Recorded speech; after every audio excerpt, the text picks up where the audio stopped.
까지 말씀입니다.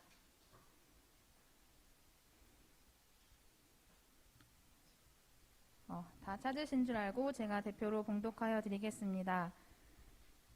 예수께서 제자를 삼고 세례를 베푸시는 것이 요한보다 많다 하는 말을 바리새인들이 들은 줄을 주께서 아신지라.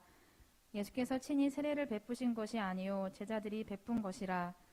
유대를 떠나사 다시 갈릴리로 가실새 사마리아를 통과하여야 하겠는지라. 사마리아에 있는 수가라 하는 동네에 이르시니 야곱이 그 아들 요셉에게 준 땅이 가깝고 거기 또 야곱의 우물이 있더라. 예수께서 길 가시다가 피곤하여 우물 곁에 그대로 앉으시니 때가 6시쯤 되었더라. 사마리아 여자 한 사람이 물을 기르러 왔음에 예수께서 물을 좀 달라 하시니 이는 제자들이 먹을 것을 사러 그 동네에 들어갔음이러라. 사마리아 여자가 이르되 당신은 유대인으로서 어찌하여 사마리아 여자인 나에게 물을 달라 하나이까 하니 이는 유대인이 사마리아인과 상종하지 아니함이러라. 예수께서 대답하여 이르시되 내가 만일 하나님의 선물과 또 내게 물 좀 달라 하는 이가 누구인 줄 알았더라면 내가 그에게 구하였을 것이요 그가 생수를 내게 주었으리라. 여자가 이르되 주여 물 기를 그릇도 없고 이 우물은 깊은데 어디서 당신이 그 생수를 얻겠사옵나이까. 우리 조상 야곱이 이 우물을 우리에게 주셨고 또 여기서 자기와 자기 아들들과 짐승이 다 마셨는데 당신이 야곱보다 더 크니이까. 예수께서 대답하여 이르시되 이 물을 마시는 자마다 다시 목마르려니와 내가 주는 물을 마시는 자는 영원히 목마르지 아니하리니 내가 주는 물은 그 속에서 영생하도록 솟아나는 샘물이 되리라. 아멘. 이 시간 강도사님 나오셔서 말씀 전해주실 때 많은 은혜 받으시길 바랍니다.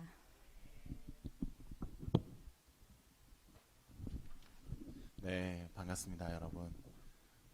우리 여러분들의 얼굴 보니 매우 좋습니다.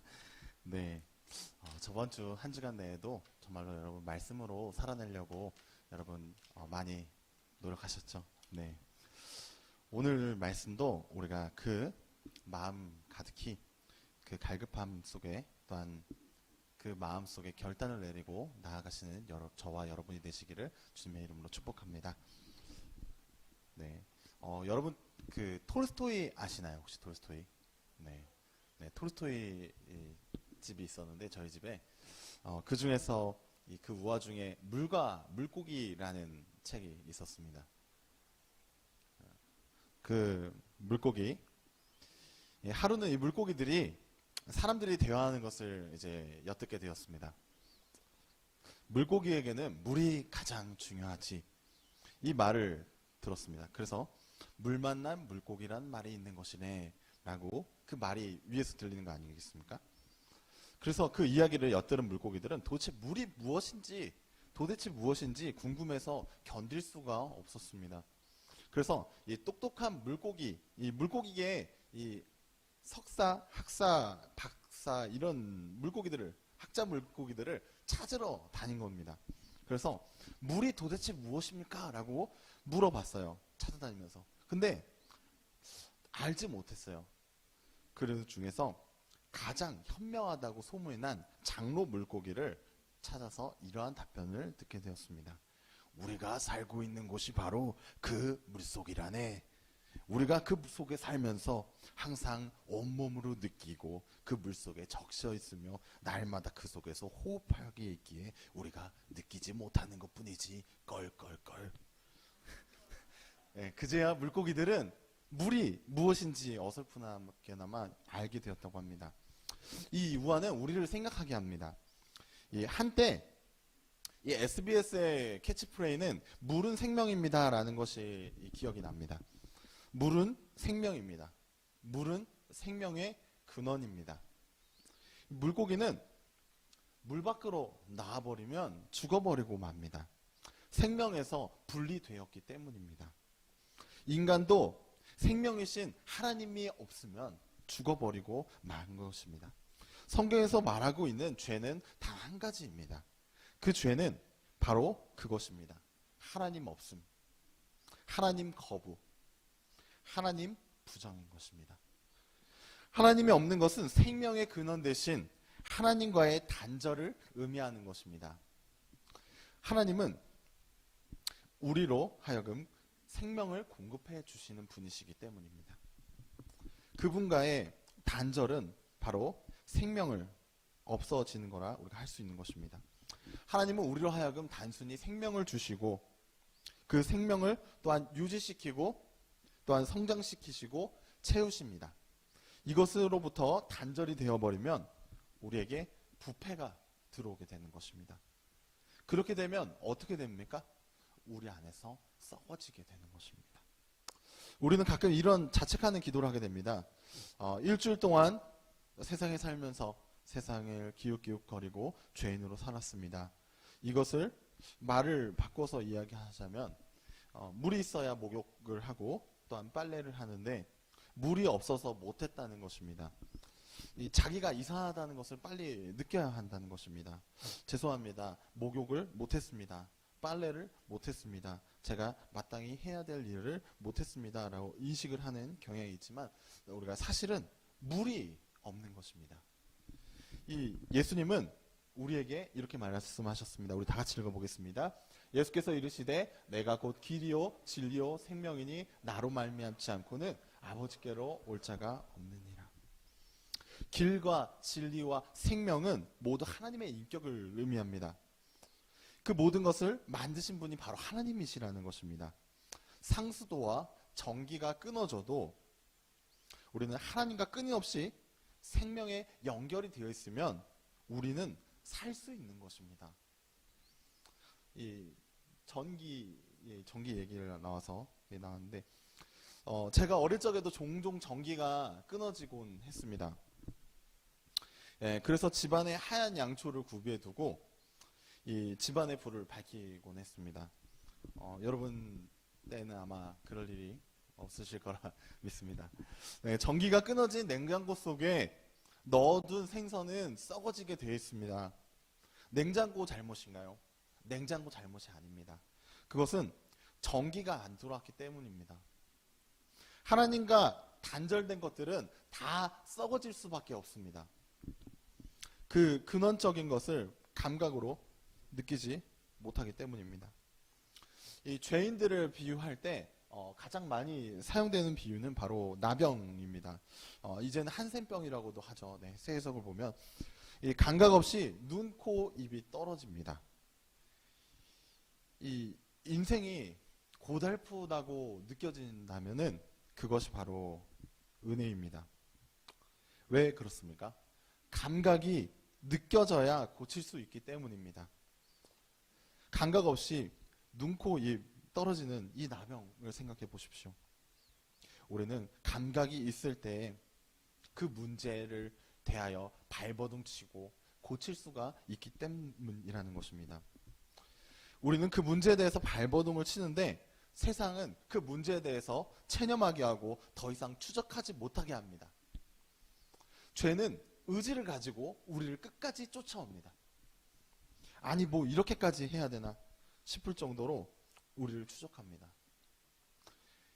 끈질기게 천천히 망하게 하는 것이 아니라 끈질기게 우리를 쫓아다니면서 망하게 만듭니다. 곳곳마다 의지를 가지고 따라오면서 우리에게 덤벼듭니다. 이 죄로 인해서 생기는 문제들을 해결하는 것이 바로 답이 아닙니다. 그것의 근본적인 문제라는 것입니다. 죄로 인하여 생기는 것은 우리가 해결할 수 없는 거대한 문제입니다. 그런데 우리가 해결할 수 없다는 것과 하나님이 찾아오신 것, 그것이 중간에 교차하게 됩니다. 오늘 본문에 사마리아 여인도 우리와 같은 문제를 안고 고통스럽게 살아가고 있습니다. 그런데 이 본문을 통하여 우리가 알아야 될 것이 바로 있습니다. 그것은 첫째, 주님은 우리를 어디서나 만나러 와주신다는 사실입니다. 우리 4절까지 우리 다 같이 한번 읽어보겠습니다. 예수께서 제자를 삼고 세례를 베푸시는 것이 요한보다 많다는 말을 바리새인들이 들을 줄을 주께서 아신지라. 예수께서 친히 세례를 베푼 것이 아니요 제자들이 베푼 것이라. 유다를 떠나사 다시 갈릴리로 가실새 사마리아를 통과하여야 하겠는지라. 예수님은 그 사마리아로 오신다는 것입니다. 오늘 말씀에 보면 그리스도께서 유대를 떠나서 갈릴리로 향하신 그 이유에 대하여 설명하고 있습니다. 이 갈릴리로 가는 길에 사마리아를 통과하셔야겠기에 그곳에 가셨다고 우리에게 일러주고 계신 것입니다. 어떻게 보면 이것이 이례적이고 또한 조금 우둔해 보일 정도로 그렇게 보입니다. 어떠한 주석에는 많은 바리새인들이 요한보다 세례를 많이 베풀었기 때문에 조금 더 조용한 곳으로 가고자 몸을 피하려고 그쪽으로 가셨다고 하거나 또는 핍박을 굳이 당할 이유가 없기 때문에 주님의 뜻을 아직 이루시려고 이루어지지 않았기 때문에라고 또한 말하기도 합니다. 이유가 어찌 되었던 예수님은 갈릴리로 가시지 아니하고 갈릴리로 가고자 사마리아로 가셨습니다. 그 사마리아에 있는 수가라는 동네로 가셨습니다. 이것은 이 지리적으로 불가피성 때문에 사마리아를 그리고 또한 수가를 우연찮게 들린 것이 아닙니다. 예수님은 바로 그 사마리아 여인을 만나러 오셨다는 것입니다. 우리 5절 다 같이 한번 읽어보겠습니다. 사마리아에 있는 수가라는 동네에 이르시니 야곱이 그 아들 요셉에게 준 땅이 가깝고. 예수님은 우연찮게 그곳에 가신 것이 아니라 그 사마리아 여인을 만나러 가셨다는 것입니다. 그 성자 하나님이신 예수님이 그 사마리아 여인을 만나러 구하러 오신다는 것입니다. 유대에서 사마리아까지 3일 길입니다. 대략 74km에서 80km의 길입니다. 그 길을 걸으신 것입니다. 그 먼 거리를 단 한 사람의 구원을 위하여 오시는 것입니다. 그렇다면 우리는 이 시대에 예수님을 어떻게 만날 수 있을까요?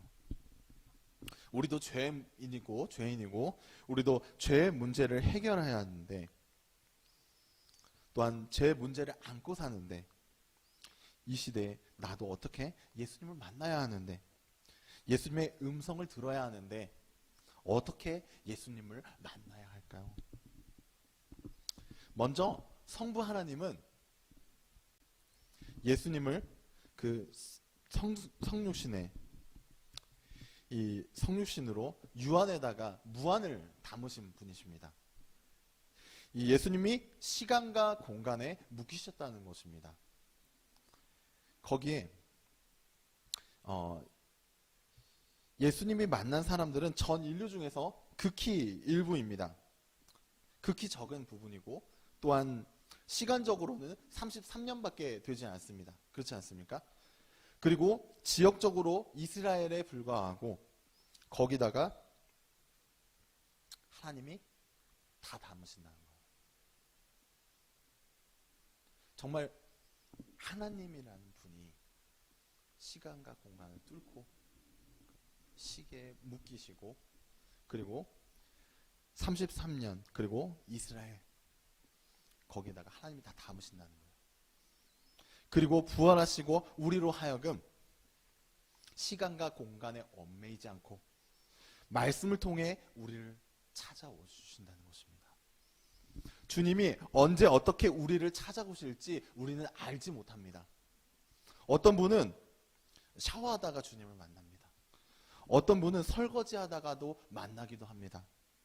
어떤 분은 찬송하다가 기도하다가 특별한 설교에서 은혜를 받는 것이 아니라 그날 하나님이 찾아오시면은 아무것도 아닌 것에서 내가 하나님을 만나는 것입니다. 거실로 들어오시면 거실에서 만나는 것이고 길에서 찾아오시면 길에서 만나는 것입니다. 그 길이 참 조건이 아니라는 것입니다. 그렇다면 우리에게 있어서 참 조건이란 무엇입니까? 참 조건은 주님만이 참 생수가 되어주신다는 것입니다. 우리 6절 한번 읽어보겠습니다. 거기 또 야곱의 우물이 있더라. 예수님이 길을 가시다가 피곤하여 우물 곁에 그대로 앉으시니 6시쯤 되었더라. 예수님은 많이 피곤하셨습니다. 왜냐하면 참 하나님이셨지만 참 인간이셨기 때문에. 그분의 실체는 무한하신 성자하심입니다. 그러나 그 육체는 참으로 사람으로서 피곤하셨던 것입니다. 또 이 시간은 12시입니다. 우리 지금 시간으로서. 그래서 태양이 가장 뜨거울 때였습니다. 따라서 중동에서 가장 더운 날씨에 걷는다는 것은 참으로 힘든 일입니다. 이 광야에서 뜨거운 태양이 내려질 때 정말 아지랭이 같은 게 피어나면서 정말로 걷기가 힘듭니다. 그런데 이 시간대에 예수님께서 걸어오셨습니다. 참으로 피곤하셨습니다. 이 더운 날씨에 걷는 것은 젊은 사람이어도 굉장히 힘든 일입니다. 당연히 사람이라면 목이 마르고도 남을 시간인 것입니다. 그리고 우물가에 앉아서 사마리아 여인을 기다리셨습니다. 그리고 그 여자에게 물을 달라 말씀하십니다. 우리 7절 같이 한번 읽어보겠습니다. 사마리아 여인 한 사람이 물을 기르러 왔음에 예수께서 물을 좀 달라 하시니, 여기서 사마리아 여자 한 사람, 여기서의 번역은 귀네라는 헬라어로 번역이 되었습니다. 이 뜻은 아내, 과부 또한 부인 등으로 번역이 됩니다. 그러나 이 내용적으로는 보통 과부라는 의미로 사용되었습니다. 이 사마리아 여인은 행실이 단정치 못했다고 합니다. 그래서 같은 지역의 사람으로부터 소외된 상태에 있었습니다. 그렇게 더운 정오에 사람들의 눈을 피해 물을 기르러 나왔다는 것입니다. 굉장히 사연이 많은 여인입니다. 이 보통 사마리아 사람들도 이 사람이랑은 엮이고 싶지 않았던 것입니다. 아마 말도 걸지 않았을 것입니다. 우리는 보통 사연 많아 보이는 사람들을 피해가고 싶지 않습니까? 왜냐하면 우리가 도움을 줄 수 있는 것도 아니고 또 어차피 한 번 보고 말 사람이라는 생각을 가지고 있기 때문입니다. 그러나 예수님은 이러한 한 사람을 위하여 이 땅에 오셨다는 것입니다. 이 사람을 구원하기 위해 먼 거리를 걸어 오셨다는 것입니다. 이 여인의 사정은 16절 이하에 나옵니다. 남편이 5명 있었다고 이야기합니다. 벌써 이 여인이 얼마나 힘들게 살았는지 감이 오지 않습니까? 이 여인은 5명의 남편이 있었습니다. 이것을 안드라스라고 합니다. 이 헬러 표현으로 나오는데 이 말은 정혼을 했다는 이야기입니다. 물론 이혼을 하는 것은 이 유대에서 쉬운 것이 아니었습니다. 유대 사회에서 남편이 바람을 피웠을 때에만 모세 이혼 증서를 내어주게 되어 있습니다.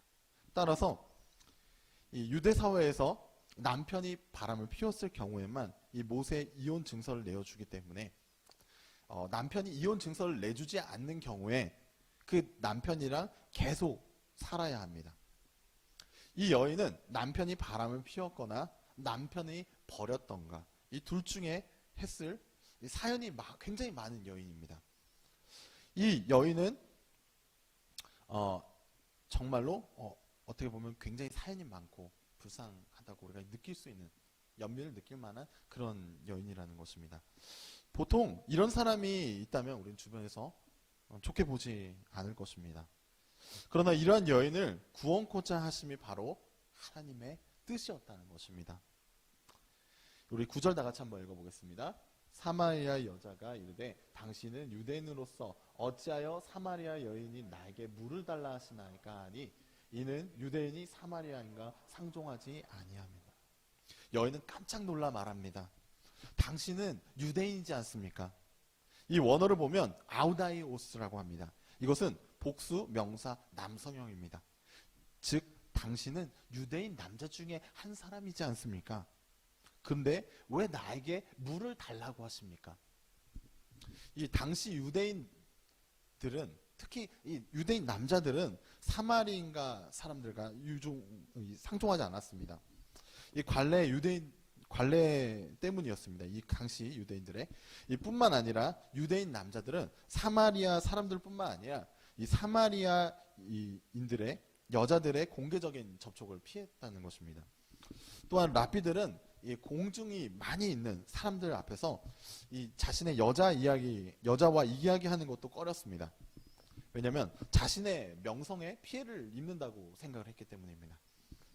이 공중 앞에서 자기 아내와 이야기하는 것도 이 자신의 명성에 피해를 입는다고 생각을 했습니다. 그렇기 때문에 공개된 장소에서 여자와 이야기하는 것을 꺼렸습니다. 이것은 이 유대인들의 금기 사항이었습니다. 또한 사마리인들은 이 혼혈 정책으로 인해서 거기에 수긍한 사람들이라, 피가 섞인 사람들이라고 해서 그 사람들을 사람 취급하지 않았습니다. 또 이들은 죄인으로 낙인을 찍은 사람들입니다. 유대 사람들이, 사마리아인들은. 그렇기 때문에 이들이 마치 나병 환자인 듯 이들을 멀리하고 가까이 가지 않았다는 것입니다. 왜냐하면 그들의 몸에 닿으면 그들 죄가 내게 들어와서 내가 부정해질 거라고 생각을 했기 때문입니다. 근데 그런 유대인이 자신이 쓰는 물통으로 물을 마시게 한다는 것은 굉장히 놀라운 일입니다. 그 물통을 같이 나눠 쓴다는 것은 자신이 부정해진다는 사실을 알고 있는 유대인이 자신의 물통으로 마신다는 일이 있을 수 없는 일이기 때문입니다. 도저히 상상할 수 없는 일이기 때문입니다. 그래서 매우 기이한 일이기 때문에 이 여인은 놀랐던 것입니다. 우리 10절 다 같이 한번 읽어보겠습니다. 예수께서 대답하여 이르시되 내가 만일 하나님의 선물과 또 내게 물 좀 달라 하는 이가 누구인지 알았더라면 내가 그를 구하였을 것이요 그가 생수를 내게 주었을 것이다. 이 물 좀 달라 하는 이와 하나님의 선물, 이 의견과 이 두 개를 다르게 보는 해석이 있습니다. 그러나 저는 이 칼빈 선생님과 같이 이것을 한 분으로 하나님의 선물을 예수 그리스도로 보는 것입니다. 그리스도가 하나님의 선물인 것과 물을 달라하신 이가 하나님의 선물이신 메시아라는 사실을 모른다는 사실을 이야기하고 있는 것입니다. 이 여인은 자신 앞에 서신 이가 구원을 베푸실 만한 위대한 분이시라는 것을 알지 못했습니다. 이것을 볼 때 우리가 예수님을 만난다고 모두가 믿음을 가지게 되고 그렇게 변화를 체험하는 것이 아니라는 사실을 우리가 알 수 있습니다. 세상에는 많은 물들이 있습니다. 네, 저희 집에도 아기가 있어서 매일 이 생수를 끓이고 있습니다. 분유를 타야 하니까요. 분유를 타야 하니까 이제 100도 끓이고 다시 70도로 이렇게 끓이는 불편할 수 있는 그런 일을 하고 있습니다. 그러나 그렇게 해야 진짜 마실 수 있는 생수가 됩니다. 진짜 마실 수 있는 물 말입니다. 이 홍수가 나면 물이 정말 많습니다. 이 부산 말로는 이 천지 빽가리라고 하더라고요. 네. 물이 사망에 깔려 있는데 마실 물이 없는 것입니다. 왜냐하면 그 물이 오염됐기 때문입니다. 그 물은 더 이상 마실 수 있는 물이 아닌 것입니다. 세상에는 많은 종교가 있습니다. 왜 기독교만 너희가 진리라고 하느냐? 다른 종교엔 진리가 없느냐? 라고 우리 기독교를 많이 공격하기 시작합니다. 정말로 그 많고 많은 여러 가지 종교 중에요. 종교가 아닌 것이 있습니다. 그것은 바로 기독교입니다. 왜냐하면 기독교는 사실이기 때문입니다. 기독교는 실질적인 사실에 대하여 기록하고 있기 때문입니다. 예전에 교황이 이 종교통합 WCC에 대하여 찬성하여 자신의 철학에 대해서 이야기를 했습니다. 산을 오르는 방법은 여러 가지가 있지 않겠냐는 것입니다. 산을 오르는 것은 정말 여러 가지 방면이 있을지 모릅니다. 그러나 진리는 다릅니다. 왜냐하면 진리는 오직 하나이기 때문입니다. 진리가 여러 개가 된다면 그것이 진리가 진리일 수 있겠습니까, 여러분? 진리는 오직 하나이어야 합니다. 왜 하나님을 믿어야 합니까? 진리가 다르다면 왜 우리가 진실되게 살아야 하는 것입니까? 왜 하나님을 믿어야 합니까? 왜 욕심 부리지 말아야 합니까? 왜 이웃을 사랑해야 합니까? 우리나라에서 죽은 선교사들은 왜 죽은 것입니까? 저도 예수님 외에 다른 것으로 구원을 받는다면 저는 사역을 시작하지 않았을 것입니다. 돈 열심히 벌고 다른 일 하고 세상에 나가서 돈 되는 일, 내 눈에 보이는 일, 좋아 보이는 일들 하지 않겠습니까? 근데요, 성경은 이렇게 말하고 있습니다. 우리 다 같이 읽어보겠습니다. 다른 이로서는 구원을 얻을 수 없나니 천하 인간의 구원을 얻을 만한 다른 이름을 우리에게 주신 일이 없음이라. 천하 인간의 구원을 얻을 만한 다른 이름을 우리에게 주신 일이 없으시다고 하시잖아요. 우리는 하나님을 떠나버리면 썩어버리는 웅덩이 같은 존재입니다. 우리는 하나님 없이 생수가 나질 않아요. 오직 예수 그리스도만이 우리의 참 생수가 되어주시는 거예요. 오직 예수 그리스도만이 우리에게 참 생수가 되는 거예요. 다른 생수를 주신 적이 없으시대요. 우리의 인생은 참 탈도 많고 굉장히 힘이 듭니다. 괴롭습니다. 그게 인생이에요. 여러분, 그게 인생입니다. 깨지고 넘어지고 전복되고 뒤집어져 봐야 배우는 것이, 그것이 인생이라는 것입니다. 인생은 참으로 쓴 것입니다. 예레미야 선지자는 쓸개라고 표현합니다. 쓸개. 인생이 쓸개라고 합니다. 쓸개.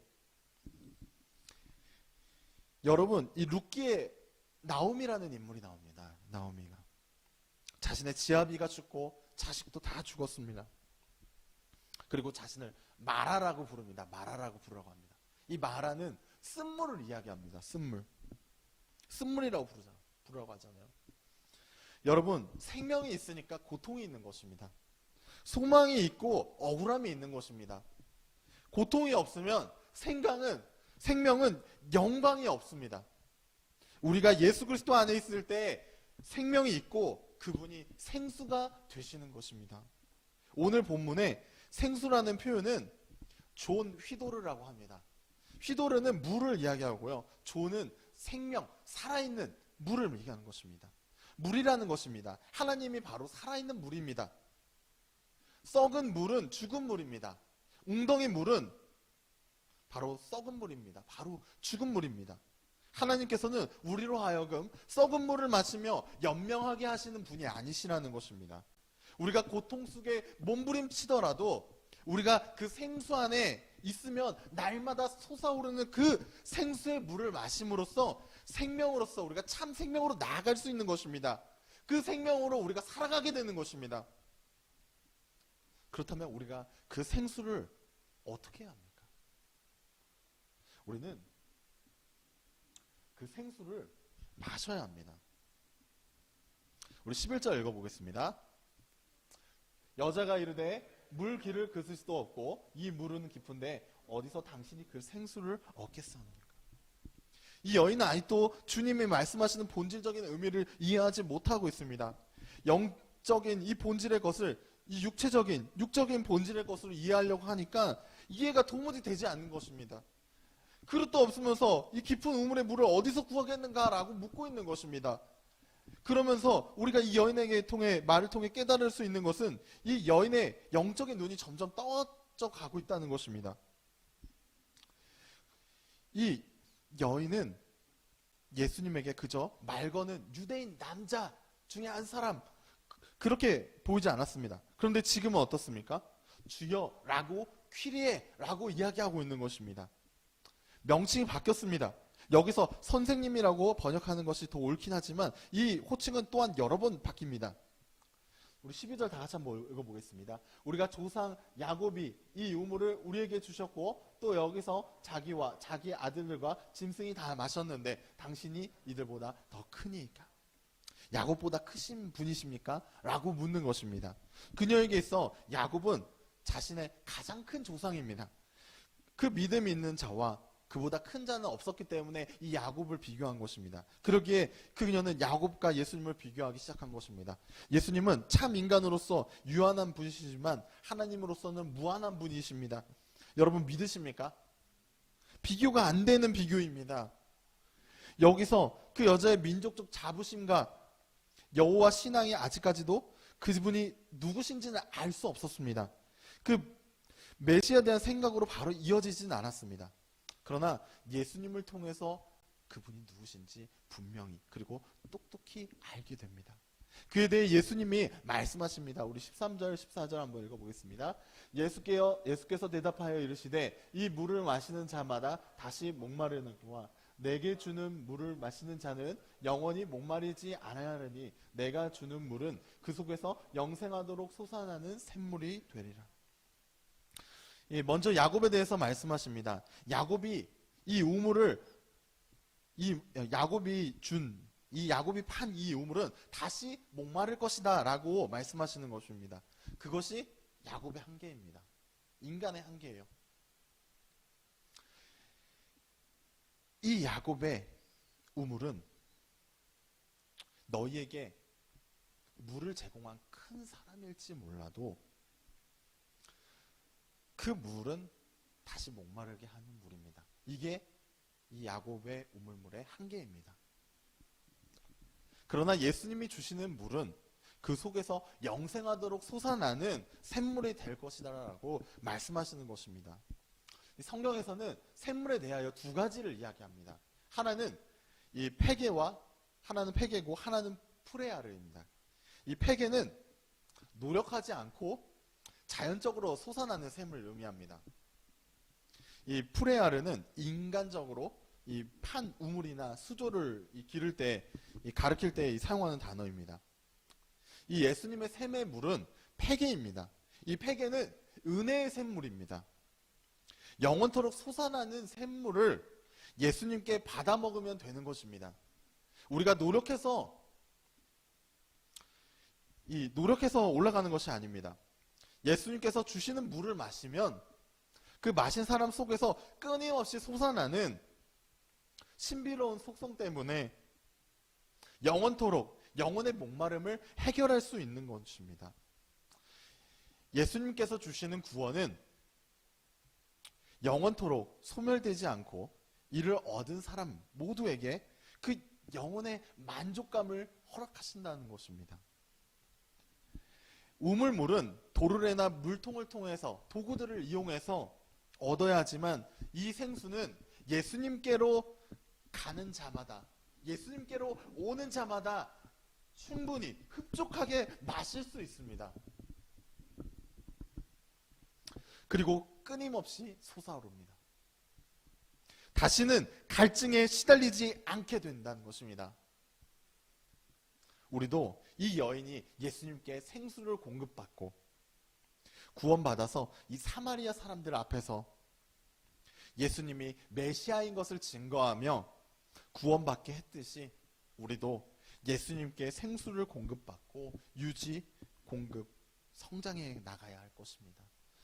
계속 보충받아서 성령 충만하여서 나아가야 할 것입니다.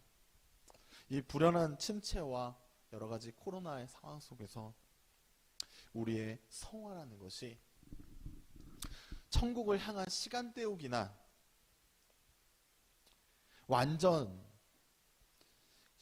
천국을 향한 시간 때우기가 아니라 완전한 그것을 향한 구체적인 삶을 살아가게 된다는 것입니다.